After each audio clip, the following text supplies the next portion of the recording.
Thanks a lot. First of all, of course, I want to thank the IIHF for having me. When I got the question, it was just 2 days after our last game in the regular season. We missed the playoffs by 3 points, and my answer was, no way, I'm going there to Bratislava. In my head, but the answer to Aku was, of course, I'm coming, and I'm really glad being here. This topic really inspired me.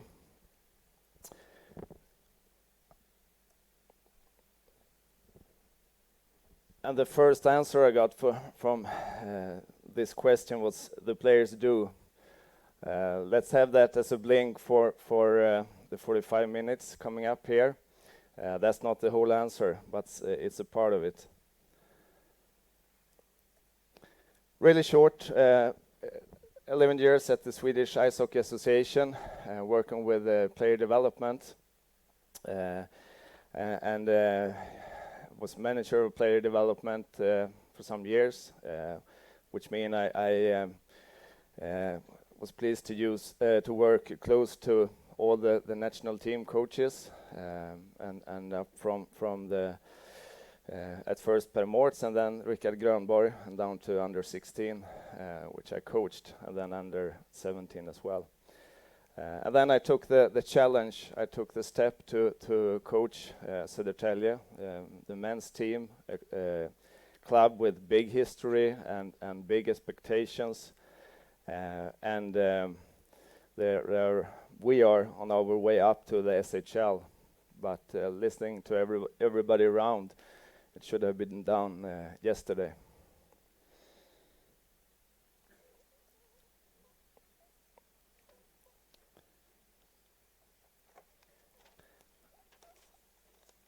So we were talking about purpose here before, and to start talking about leadership, you got to know what's the main purpose. Why are you a leader? And for me, it is to create leaders. To create leaders. For a player to be able to lead himself or herself, and for some also be able to lead the team.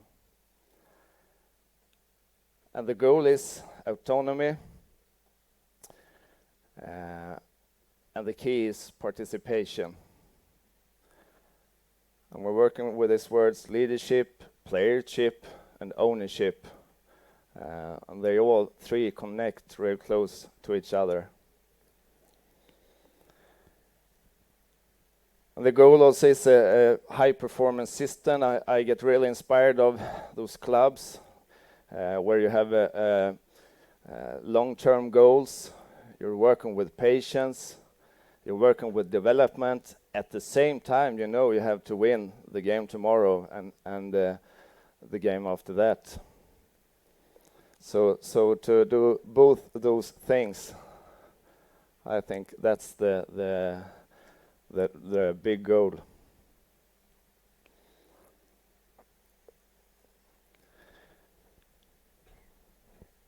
There are a lot of ingredients, of course.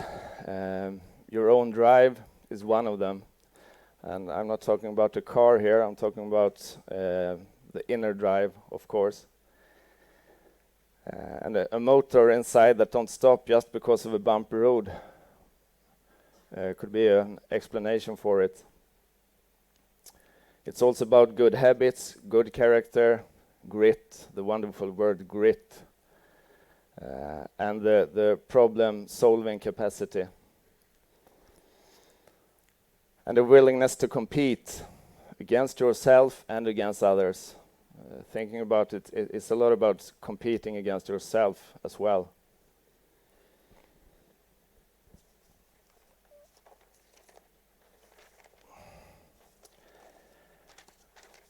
Like I said on the panel discussion before,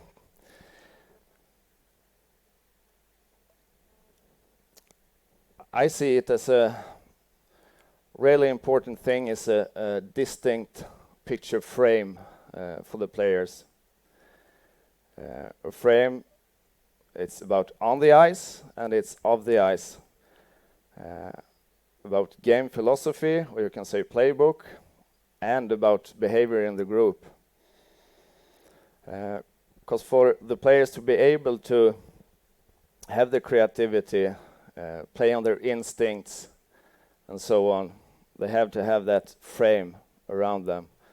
And the frame is a lot about leadership, and it's an important task for us coaches to look after that frame. If someone goes outside the frame, and to look after it over time.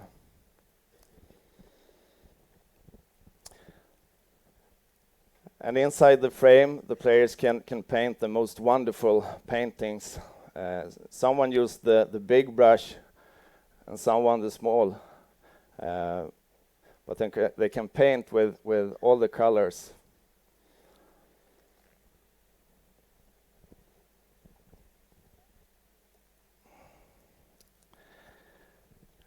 Talking about the team and what everybody have to do together to be a strong group. I also think it's important to work with individual development. And that was a big thing for me, starting coach a men's team, the second league in Sweden, like I said, on the way up to the SHL, with high expectations and a tough environment. We have to work with we have to develop players. Our thing must be to develop players, our own players, the young ones coming up, but also the adults, the seniors, those have played for a lot of years on professional level. This is a short example. It's really simple, of course. It could be for one player to be stronger on the puck. Okay, we're going to work with something to do that. For example, the core stability. You have to develop the core stability to be stronger on the puck, to have a better shot, quick release and backhand, to be more precise. Well, maybe you have as a professional player to stand there on the shooting ramp also during the season. Definitely off the season, but also during the season. And the third one, stick on puck, active stick, as we all know, it's so important in the game played today. You can work with video clips, individual video clips, and follow that up all through the season. But like it stands here, it's not necessarily hockey-specific points. It can also be outside or connecting to the good habits I talked about, and with the food and the rest, and to get enough sleep and so on, to get the whole puzzle.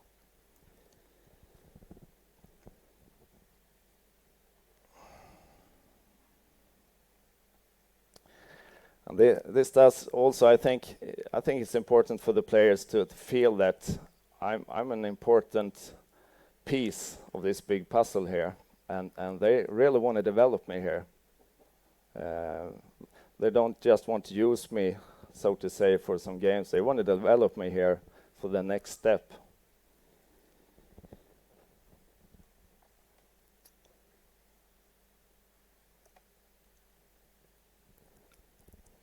If I just had the opportunity to show you one picture, it will be this one. The scale, and we've been working a lot with it on the national teams in Sweden. You can talk all day about it, but as you see on this side, it's creativity. Creativity to play on your instinct, to solve the problems out there on the ice, and very often the players have better solutions than we coaches could give them. And on the other side, the discipline. Everybody always, as we say, you're gonna be blocking shots, go with full speed to the bench, and so on. All those discipline things you have to do to win the game.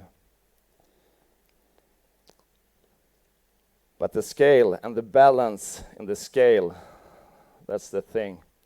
It's almost like that when the players, like I said before, are going out before we coaches come out to the ice, isn't it? To stop these discussions and the dynamic.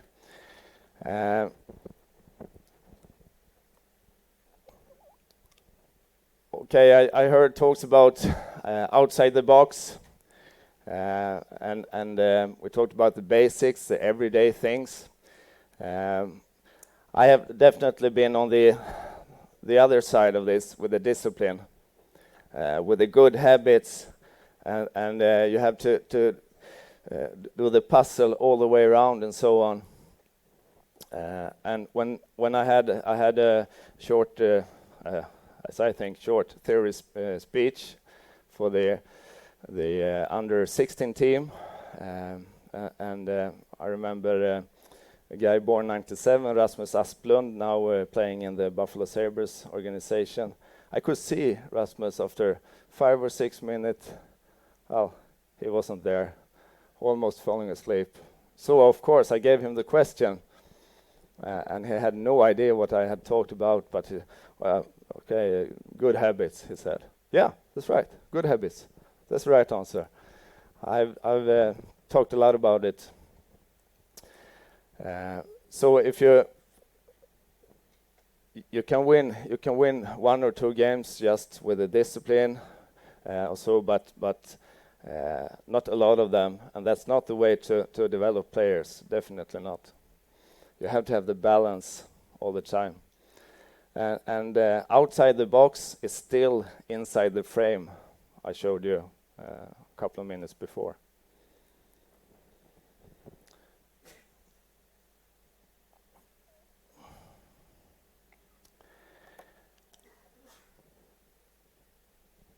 In this topic, situational leadership, it's a big issue, and I used Richard Grönborg there as an example, and I think it's a good example. I've been like I said, been working close to him for a lot of years, and I have seen his development over the years. I think one key is high adaptability. You have to have high adaptability as a coach, getting to know your players, but also big authority. And those two can work together. With those questions, what kind of situation is it? Of course, a central question. Is the player, is a person, a producer, a motivator, a processor, or a relator? And here I took just an example of an instrument, IDI. There are a lot of such instruments, but I've been working with this one. And if the player is a producer, then maybe you can't talk in pictures and abstract thinkings. He or she wants to know what I'm gonna do and how am I gonna do it. It's a motivator, more kind of motivator here. It's not who the person is mostly of his or her behavior. That's important. Is it a motivator? Then you can motivate him or her to talk and no, you can inspire. I don't think you can motivate anyone, but you can inspire him or her. Is it a processor? Maybe if you have the time, not on the bench, of course, but if you have the time, you can, well, think about it. Then come back to me after the practice with your suggestion of the solution. And the last one, a relator. Maybe put your arm on his shoulders and just encourage to, I know you can, you mean a lot to this team. I know you can produce like this and so on. So there are 4 examples there, and you got to know who the person is and what behavior that the person has.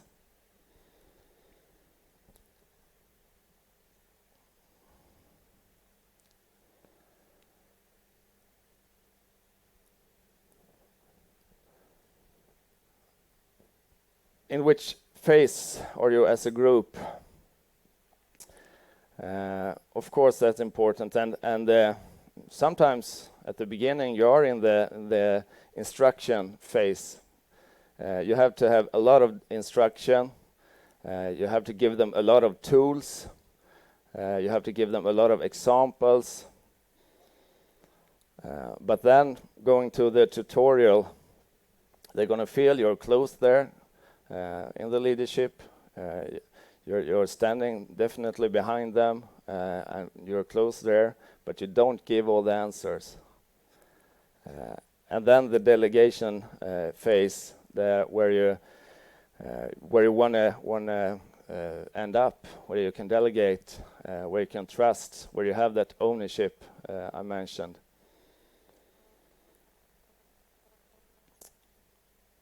And the meaning there, it's unfair to treat everybody the same way. Actually, it was Per Morts who said that.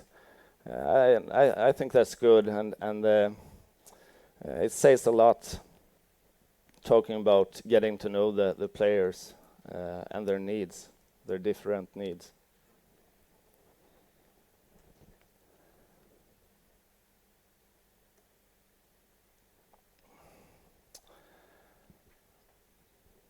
Trusting the process. You know the word patience. Patience, we have to have patience. This is not a quick fix. We have to work on long term and so on. And how many of you can feel that in your club that, yeah, we have patience. They have patience with me. They believe in the way of work. We're working on long term. I hope that's a lot of you, and I definitely hope it is you're working with youth players and junior players. Unfortunately, that's not the reality when it comes up to, like we talked about before, to under 15, under 16, under 17, and definitely not with a representative team. I believe in learn along the way. Hey, again, we're not losing the direction. The ship moves in the right direction, but we learn along the way. I believe in the salutogenic way of seeing things instead of the pathogenic.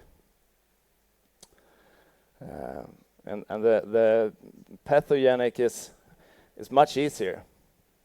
It's much easier to say what's wrong. And it's much easier to see it on the dark side. But the salutogenic to reinforce the positive things, the things you want to see more of, the things that make people grow as a person and a player. You have to be really strong to always try to see the salutogenic side. When, for example, you've played a game and you lost it, and I know it's very easy to just focus on the things that weren't good, the things you must develop, and you're not going to look back from those things and just pretend that they are not there. But it's so strong to lift up the things that actually worked in the game, that actually were good.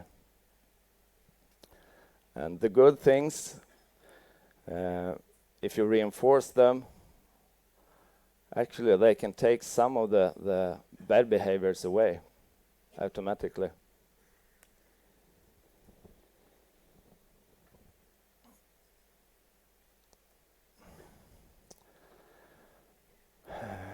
Coming up with an example again.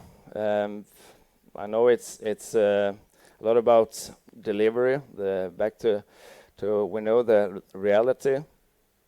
This is a simple example again, but I work with it and I like it a lot.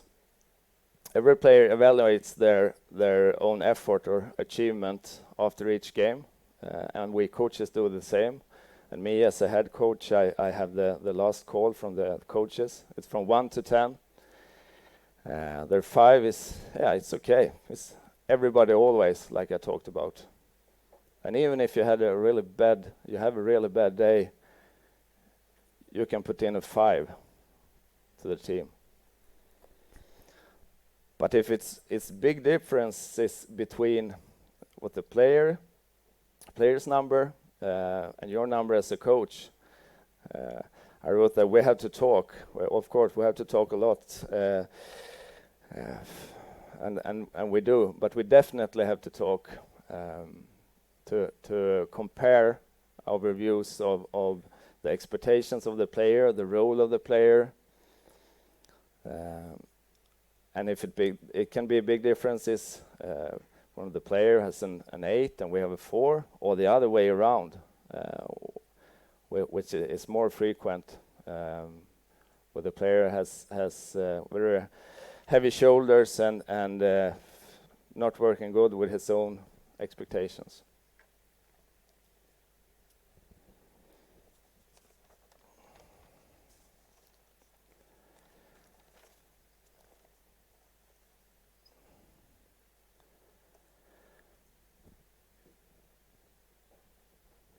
Then we're moving forward to the feedback. We're talking about the expectations and the delivery.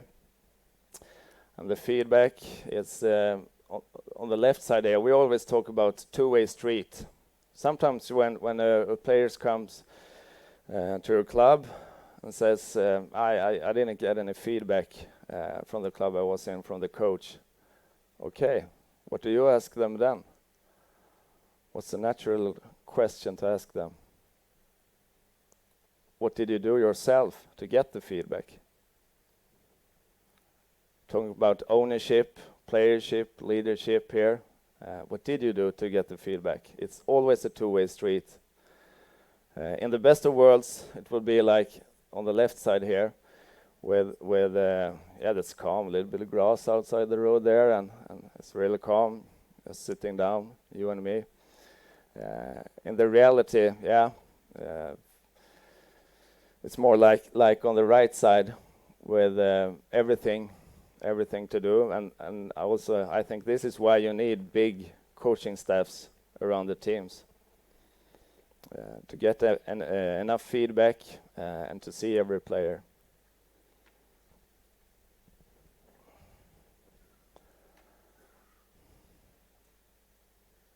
And the feedback also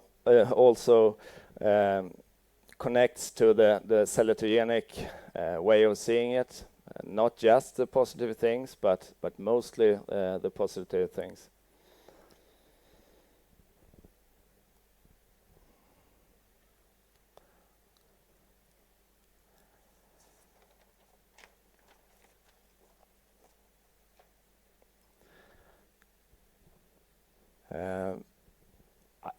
Who is coaching the coach?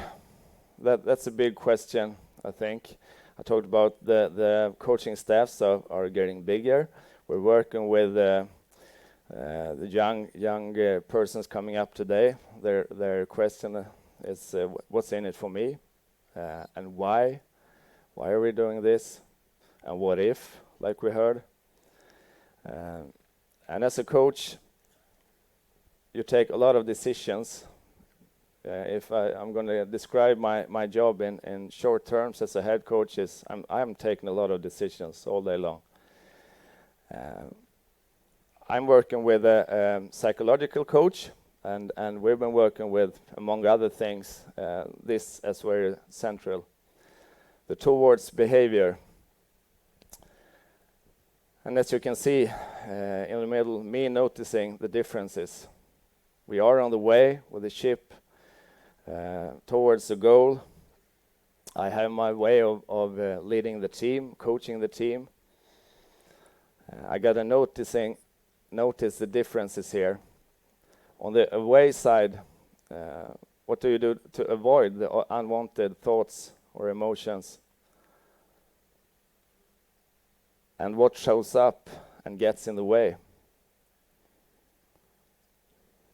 And on the toward side, what could you do to move towards who and what is important, and who or what is important to you? That's a real good model for me to have enough time and energy working as a head coach, and I always go back to this model.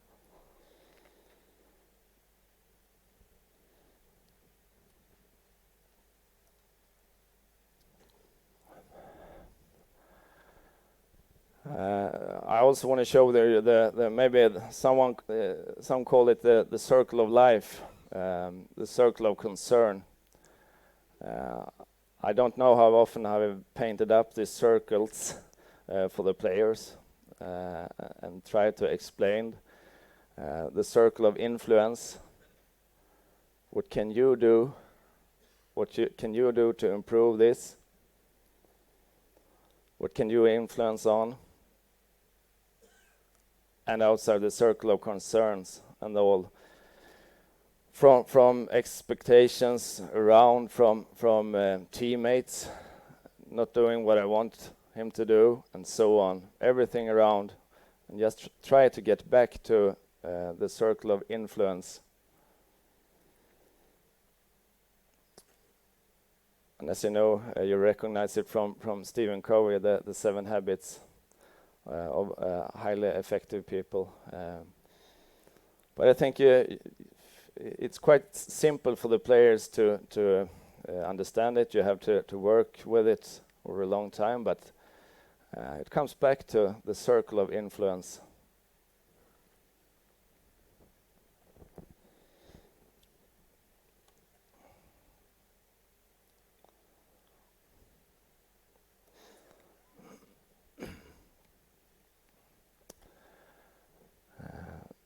This picture is actually not from Sweden. It's from up north in Tromsø, with the northern lights and everything. And this is my last one. Hopefully, maybe you're confused, but hopefully on a little bit higher level than before. And I really want to wish you good luck with your leadership.